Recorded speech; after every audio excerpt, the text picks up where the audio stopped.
Inspired by Dirt Every Day in 2022, I bought myself a Chevy Tracker. 4-door, 2-liter, no key, no title. It did start though, by some miracle. It's disgusting, but one of the fun things about vehicles like this vehicle came packed with 2 bottles of Gain, bound sheaths, a Yeti cup. I did indeed use all that stuff, but the frame was bent as I later found out, so I took the body off, one piece at a time, and then with some force I... Buckled down there. However, these body mounts are in pretty good spots, and look at that. I could put a D-ring through it. So I think between that tree, a D-ring, and the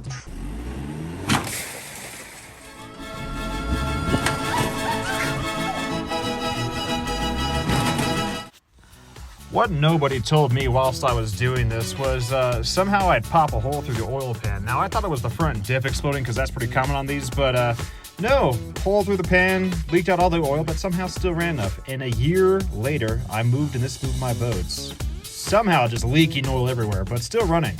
Amazing.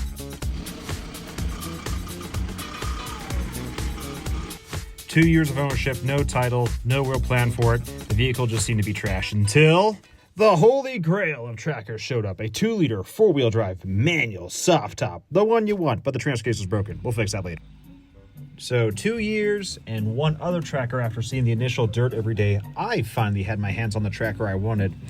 No, it wasn't perfect, and as you can see, front-wheel drive was all she had, but still, this is the one I wanted. 2-door, soft top, 4-wheel drive, manual. And I had parts fail to make this thing perfect, kind of.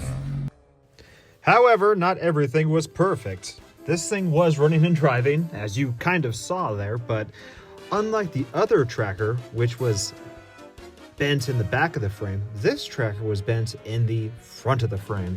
And I have a strict no see before buy policy, so I had no idea. But looking at this motor mount, you can see that thing is a good, I don't know, 4 inches forward from where it should be, backwards, I guess, on how you look at it. So the whole thing kind of did that motion, moving the transfer case levers and transmission levers around.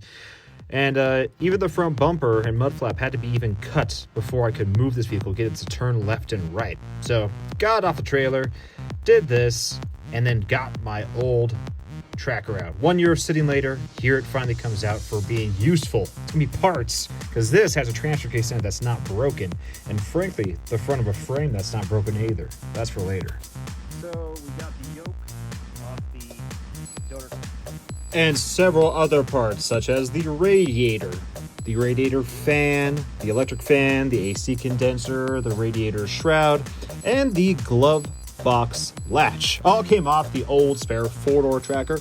Luckily, if you by chance find yourself having a automatic and manual transfer case tracker swap over yada yada, they do bolt up from one another. So after doing a little bit of TLC, we had a tracker that kind of worked.